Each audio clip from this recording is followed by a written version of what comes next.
அனைவருக்கும் மாலை வணக்கம். எல்லாருக்கும் ஆடியோ வீடியோ கிளியராக இருக்கா? ஸோ ஆடியோ வீடியோ கிளியராக இருந்தால் கீழே கிளியர்னு போட்டுடுங்க.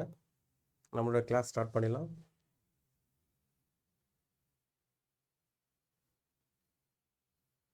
ஓகே, ஸோ ஆடியோ வீடியோ அப்படின்றது கிளியராக இருக்கும் அப்படின்றத நம்புகிறேன். ஸோ இந்த வீடியோவில் நம்ம என்ன பார்க்க போகிறோம் அப்படின்னு கேட்டிங்கன்னா, so rapid fire session. So சயின்ஸ்லேருந்து இம்பார்ட்டண்ட்டாக இருக்கக்கூடிய ஒரு 15 கேள்விகள் அப்படின்றத நம்ம டக்குன்னு பார்க்க போகிறோம். அதுக்குனுடைய எக்ஸ்ப்ளனேஷனும் பார்க்க போகிறோம். ஓகேவா? ஸோ அதனால் சயின்ஸ் படிச்சிருக்கவங்களும் சரி, சயின்ஸை புதுசாக பார்க்குறவங்களும் சரி, ஸோ ரொம்ப யூஸ்ஃபுல்லாக இருக்கக்கூடிய செஷன். இந்த 15 நிமிஷத்தில் 15 கேள்விகள் அப்படின்றது நம்ம பார்க்க போகிறோம். ஓகேவா?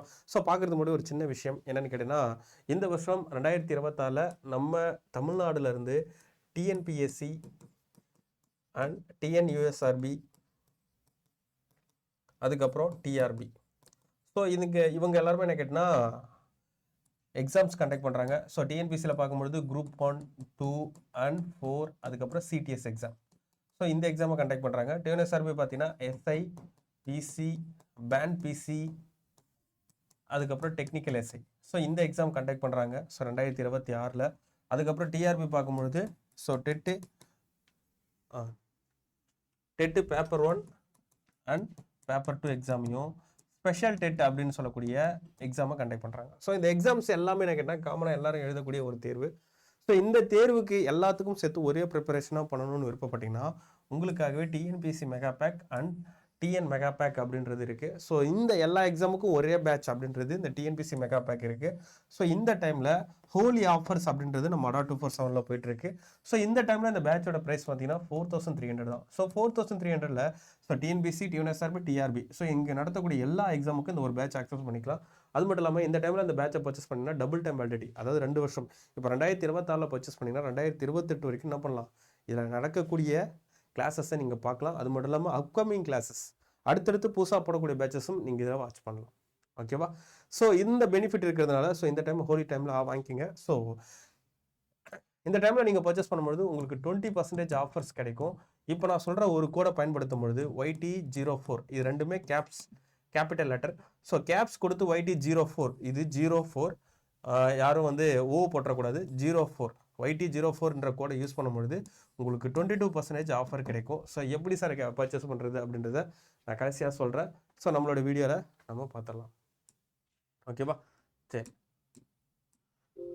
ஃபர்ஸ்ட் கொஸ்டின் போயிடலாம். ஸோ கொஸ்டின் 1, ஸோ பொறுத்துக்க அப்படின்றது கொடுத்துருக்காங்க. ஸோ இது மேலே இருக்கிறது தமிழ் கொஸ்டின், கீழே இருக்கிறது English question. Match the following. So சயின்ஸ்லேருந்து இம்பார்ட்டண்டான ஒரு 15 கேள்விகள் அப்படின்றது நான் எடுத்து வந்திருக்கேன். ஸோ ஃபர்ஸ்ட் கொஸ்டின் என்ன சொல்கிறாங்க, நியூட்டனோட முதல் விதி, நியூட்டனுடைய இரண்டாம் விதி, நியூட்டனுடைய மூன்றாம் விதி, அதுக்கப்புறம் நேர்கோட்டு உந்த அழிவின்மை விதி. ஸோ அதுக்கான எடுத்துக்காட்டு கொடுத்துருக்காங்க. ஸோ கரெக்டாக மேட்ச் பண்ணி சரியான ஆன்சர் சொல்லுங்கள் பார்ப்போம். கரெக்டாக மேட்ச் பண்ணி சரியான ஆன்சர் சொல்லுங்கள் பார்ப்போம்.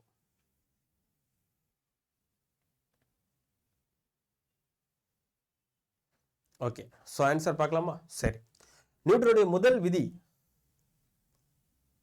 அப்படின்றது பார்க்குறது என்னன்னு கேட்டிங்கன்னா, ஸோ பொருட்கள் சமநிலை இருக்கிறது.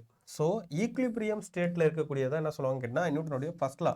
ஸோ அதனால தான் என்ன சொல்லுவாங்கன்னு கேட்டிங்கன்னா ஃபர்ஸ்ட் லாவை லா ஆஃப் இனர்ஷியா, நிலைமை விதி அப்படின்னு சொல்லுவாங்க. பொருட்கள் சமநிலை இருக்கிறதா நிலைமம்னு சொல்லுவோம். ஸோ நிலைமை விதி அப்படின்றது சொல்லியிருப்பாங்க. அப்போ 1க்கு 2. ஸோ 1க்கு 2. அடுத்த நியூட்டனுடைய இரண்டாம் விதி என்ன சொல்லுவாங்க கேட்டிங்கன்னா விசையின் விதி, லா ஆஃப் ஃபோர்ஸ் அப்படின்றத சொல்லியிருப்பாங்க. ஸோ அப்போ 2க்கு 3. அதுக்கப்புறம் நியூட்டனுடைய மூன்றாம் விதி அப்படின்றது என்ன கேட்டிங்கன்னா ராக்கெட் ஏவுதலிலும் வரும், பறவை பறத்தலிலும் வரும். ஓகேவா? ராக்கெட் மேலே போகிறதையும் பறவை பறக்கிறதுலையும் வரும். ஸோ ரெண்டுத்துலையும் வரும்பொழுது அடுத்தது நேர்கோட்டு உந்த அழிவின்மை விதி அப்படின்றது என்ன கேட்டால் ராக்கெட் ஏவுதலையும் பயன்படுத்தக்கூடியது. நியூட்டனுடைய மூன்றாம் விதியும் நேர்கோட்டு உந்த அழிவின்மை விதியும் சேர்த்து ரெண்டுத்தையும் ராக்கெட் ஏவுதலில் பயன்படுத்துவாங்க. அப்போ நேர்கோட்டு அழிவின்மை விதி ராக்கெட் ஏவுதல் அப்படின்றது சொல்லியிருப்பாங்க. நியூட்டனுடைய மூன்றாம் விதின்றது பறத்தல் அப்படின்றது வரும். ஸோ 2, 3, 4, 1 அப்படின்றதா இல்லை சரியான விடை. அப்போ எங்கே இருக்குது? Option B. ஓகேவா? ஸோ அப்போ கரெக்டான ஆன்சர் என்ன கேட்டால் ஆப்ஷன் பி. ஓகேவா? அடுத்த கொஸ்டின் போகலாமா? ஸோ அடுத்தது இரண்டாவது கேள்வி, நிலவில் 80 கிலோகிராம் நிறையுள்ள மனிதனின் எடை காண்க அப்படின்றது கேட்குறாங்க. நிலவில் 80 கிலோகிராம் நிறையுள்ள மனிதனின் எடை காண்க. ஸோ டக்கு ஆன்சர் பண்ணுங்கப்பா.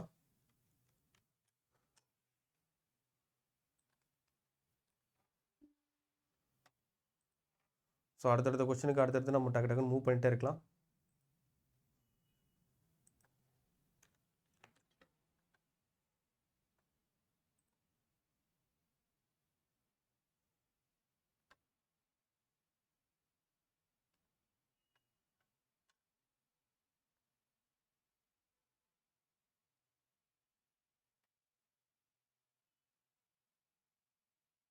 ஓகே, ஸோ ஆன்சர் பார்க்கலாமா? ஸோ நிலவில் 80 கிலோகிராம் நிறை அப்படின்னு சொல்றாங்க. ஸோ நிறைனா இங்கிலீஷ்ல என்ன சொல்றாங்கன்னா ஸோ மாஸ்ன்னு சொல்லுவாங்க. ஓகேவா? ஸோ மாஸ் எவ்வளோ இருக்கு? 80 அப்படின்றது இருக்கு. 80 கிலோகிராம் அப்படின்றது இருக்கு. மனிதன் எடை கேட்குறாங்க. எடைனா வெயிட். ஸோ வெயிட் அப்படின்னா அதுக்கான ஃபார்முலா m இன்ட்டு ஜின்னு சொல்லுவாங்க. mன்றது மாஸ், ஜின்றது கிராவிட்டி ஆக்சிலரேஷன் டியூ டு அப்படின்றது கொடுத்துருப்பாங்க. ஸோ அதாவது புவியீர்ப்பு விசை. ஸோ புவியீர்ப்பு விசைன்னு சொல்லலாம், இல்லை ஈர்ப்பு விசை எந்த இடத்துல கொடுக்குறாங்களோ அதோடைய ஈர்ப்பு விசை அப்படின்றத சொல்லலாம். அப்போ நிலவில் மனிதனுடைய எடை தான் கேட்குறாங்க. அப்போ நிலவினுடைய புவியீர்ப்பு விசை எவ்வளோ இருக்கும் அதுதான் நம்ம கொஸ்டின். அப்போ நிலவினுடைய புவியீர்ப்பு விசை எப்படி இருக்குன்னு கேட்டால் 1.625. இதெல்லாம் நம்ம கிளாஸஸில் நடத்தியிருக்கோம். ஸோ இதுதான் உங்களுக்கு கிடைச்ச டேட்டா. ஓகேவா? ஸோ இது ஒன்று மட்டும் ஞாபகம் வச்சிருந்தாலே போதும். நிலவினுடைய புவியீர்ப்பு விசை மட்டும் 1.625 அப்படின்றது சொல்லியிருப்பாங்க. அப்போ 80 இன்ட்டு 1.625 அப்படின்றத போட்டிங்கன்னா உங்களுக்கு 130.6 அப்படின்றது வரும். ஓகேவா? ஸோ இதனுடைய அலகு நியூட்டன். அப்போ 130 ஆன்சர் எங்கே இருக்கு? ஸோ டி அப்படின்றது தான் இதில் சரியான ஆன்சர். ஸோ டின்றது தான் இதில் சரியான விடை. ஓகேவா? அடுத்த கொஸ்டின் போயிடலாமா? அடுத்தது 3வது கேள்வி. பொருந்தாததை காண்க அப்படின்றது கேட்குறாங்க.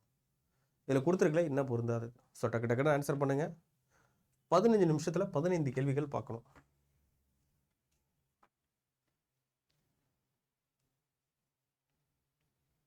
ஓகே, ஆன்சர் பார்க்கலாமா?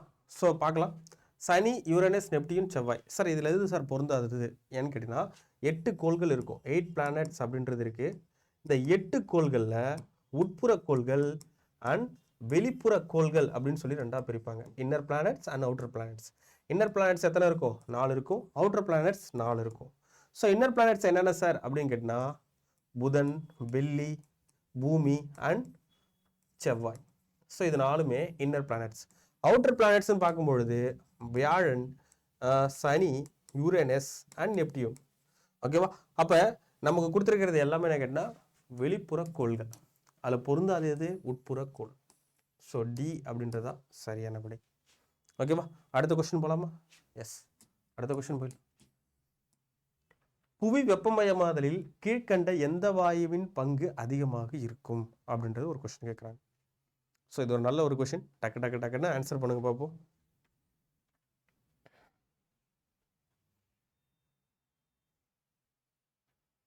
ஓகே, ஆன்சர் பார்க்கலாமா? ஸோ புவி வெப்பமயமாதல், குளோபல் வார்மிங்க்கு எந்த கேஸஸ் வந்து ஒரு முக்கியமான ரோலாக இருக்குது அப்படின்னு கேட்டிங்கன்னா so carbon di oxide. So carbon di oxide தான் முக்கியமான பங்காக இருக்குது. ஏன் சார் அப்படின்னு கேட்டால் இது வந்து ஹீட் அப்சார்பிங் கேஸ், அதாவது வெப்பத்தை உறிஞ்சக்கூடிய வாயு, வெப்பத்தினை உறிஞ்சும் வாயு அப்படின்றது நமக்கு சொல்லியிருப்பாங்க. ஓகேவா? இப்போ 4வது கொஸ்டினுக்கு பி அப்படின்றது ஆன்சர். அடுத்த 5வது கேள்வி வந்துடலாம். குரோமோசோம் என்ற சொல்லை முதலில் பயன்படுத்தியவர் யார்? ஓகேவா? பயாலஜிலேருந்து கொஸ்டின் எடுத்து வந்திருக்கேன். குரோமோசோம் என்ற சொல்லை முதலில் பயன்படுத்தியவர் யார்?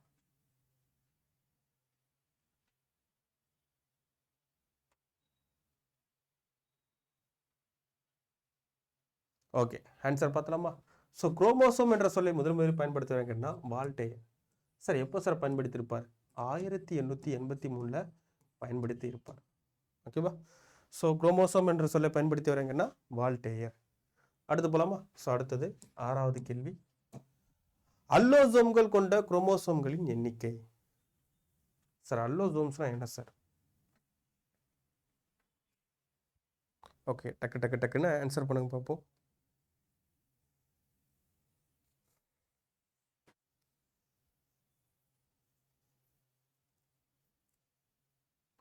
ஓகே, ஆன்சர் பார்க்கலாமா? ஸோ அல்லோசோம்கள் கொண்ட குரோமோசோம்களின் எண்ணிக்கை. சார் அல்லோசோம்னா என்ன சார்? நம்ம மனித உடல்ல இருக்கக்கூடிய குரோமோசோம் எவ்வளோ கேட்டீங்கன்னா 46 குரோமோசோம் இருக்கும்.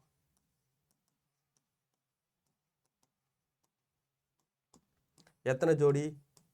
23 ஜோடி, 46 குரோமோசோம். இது ரெண்டாக பிரிப்பாங்க. ஒன்று ஆட்டோசோம், இன்னொன்று அல்லோசோம் அப்படின்றது பிரிப்பாங்க. ஓகேவா? ஆட்டோசோமில் எத்தனை குரோமோசோம் இருக்குன்னு கேட்டிங்கன்னா 22 ஜோடின்றது இருக்கும். அல்லோசோமில் எவ்வளோ இருக்குன்னு கேட்டிங்கன்னா 1 ஜோடி அப்படின்றது இருக்கும். அப்போ ஒரு ஜோடியில் எவ்வளோ குரோமோசோம் இருக்குன்னா 2 குரோமோசோம் இருக்கும். அப்போ இதில் 44 குரோமோசோம் அப்படின்றது வரும், இதில் 2 குரோமோசோம்ன்றது வரும். ஒட்டுமொத்தமாக கூட்டினீங்கன்னா 46 குரோமோசோம். அப்போ அல்லோசோம்கள் கொண்ட குரோமோசோம்களின் எண்ணிக்கை எவ்வளோ கேட்டால் 2 குரோமோசோம்கள். ஓகேவா, கிளியரா? அடுத்த கொஸ்டின் போயிடலாமா? எஸ். அடுத்த 7வது கொஸ்டின், நியூக்ளியோடைடு என்பது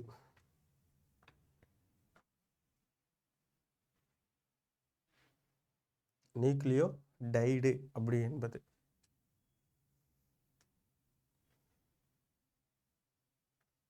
டக்கு டக்கு டக்குன்னு ஆன்சர் பண்ணுங்க, அடுத்தடுத்த வினாக்களுக்கு போயிடலாம். ஓகே, ஆன்சர் பார்க்கலாமா?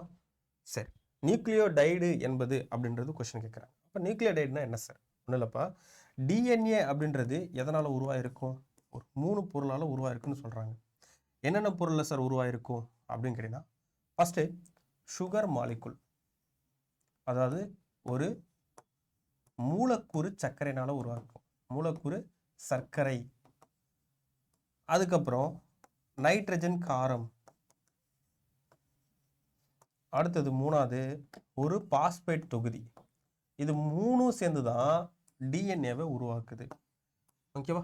அப்போ இந்த 3 எப்படி சேர்ந்து டிஎன்ஏ உருவாக்குது அப்படின்னு பார்க்கும்பொழுது, ஃபஸ்ட்டு இந்த நைட்ரஜன் காரங்கள் இணையுது.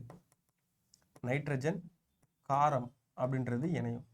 ஸோ நைட்ரஜன் காரம் அப்படின்றது 2ஆக பிரிப்பாங்க. ஒன்று பியூரின், இன்னொன்று பிரிமிடின் அப்படின்னு சொல்லி பிரிப்பாங்க. ஓகேவா?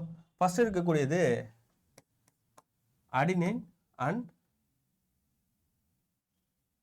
அடினைன் குவானைன் அப்படின்னு சொல்லக்கூடியதான் ஃபர்ஸ்ட் இருக்கக்கூடியது பியூரின் அப்படின்றது சொல்லுவாங்க. பிரிமிடின் அப்படின்றது என்னன்னா தயமின் சைட்டோசின் அப்படின்னு சொல்லக்கூடியது பிரிமிடின் அப்படின்றது சொல்லுவாங்க. இப்போ இதில் அடினைன் என்ன பண்ணுன்னு கேட்டால் தயமின் கூட தான் சேரும், குவானைன் என்ன பண்ணுன்னு கேட்டால் சைட்டோசின் கூட தான் சேரும். ஓகேவா? இந்த மாதிரி சேரும். ஃபர்ஸ்ட் நைட்ரஜன் காரங்கள் இணைஞ்சு அது கூட ஒரு சுகர் மாலிகுல், சுகர் மாலிகுல்னா ஒரு மூலக்கூறு சர்க்கரை இணைஞ்சிச்சுன்னா அதுக்கு பேர் நியூக்ளியோசைடு. ஓகேவா? சைடு. ஓகேவா? இந்த சுகர் மாலிகுல்கிட்ட ஒரு பாஸ்பேட் தொகுதி சேரும். அப்படி சேர்ந்துச்சுன்னா அதுக்கு பேர் தான் நியூக்ளியோடைடு. நியூக்ளியோடைடு. ஓகேவா? அப்போ கொடுத்துருக்கப்படி நமக்கு என்ன கேட்குறாங்க? டைடு தான் கேட்குறாங்க. அப்போ டைடுன்றது என்ன சொல்கிறாங்க? நியூக்ளியோசைடு கூட ஒரு பாஸ்பேட் தொகுதி சேர்றது. அப்போ நியூக்ளியோசைடு ப்ளஸ் ஒரு பாஸ்பேட் தொகுதி. அப்போ 7வது கொஸ்டினுக்கான ஆன்சர் என்னது? எஸ், ஏ அப்படின்றது சரியான ஆன்சர். அடுத்தது 8வது கேள்வி, வெங்காயத்தை நறுக்கும் பொழுது கண்ணீர் வர காரணமான வேதிப்பொருள் என்ன? ஸோ வீடியோ பார்த்துட்டு இருக்க டக்குன்னு ஆன்சர் பண்ணுங்க. ஸோ கிட்ட நெருங்கிட்டோம். வெங்காயத்தை நறுக்கும் பொழுது கண்ணீர் வர காரணமான வேதிப்பொருள்.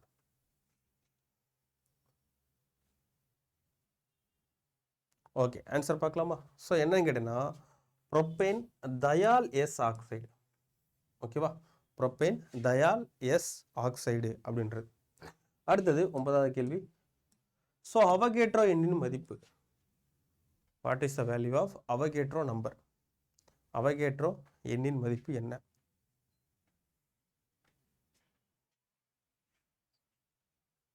ஓகே, ஸோ வீடியோ பார்த்துட்டு மறக்காமல் லைக் பண்ணுங்க. இதான் நம்ம சேனலுக்கு ஃபஸ்ட் டைம் வந்தீங்கன்னா சப்ஸ்கிரைப் பண்ணி வச்சுங்க. சரி, ஓகே. அவகேட்ரோ என்னன்னு மதிப்பு நான் கேட்டனா 6.023 into 10⁻23. ஸோ இந்த ஆன்சர் எங்கே கொடுத்துருக்காங்க? எஸ், ஸோ டி அப்படின்றது தான் சரியான விடை. ஓகேவா? ஸோ அடுத்தது 10வது கேள்வி பார்க்கலாம். V directly proportional to T என்பது வால்யூம்ன்றது டெம்பரேச்சருக்கு ஈக்குவலாக இருக்கும் அப்படின்னு சொல்லக்கூடிய விதி என்ன விதி? ஓகே, ஸோ ஆன்சர் பார்த்தலாமா? ஸோ என்ன விதிங்கன்னா சார்லஸ் விதி. அப்போ என்ன சொல்கிறாங்கன்னா வால்யூம் அப்படின்றது கன அளவுன்னு சொல்லுவோம். So directly proportional to temperature. So temperature அப்படின்னு சொல்கிறது என்ன சொல்கிறாங்க? வெப்பம்னு சொல்லுவோம், இல்லை வெப்பநிலை. ஓகேவா?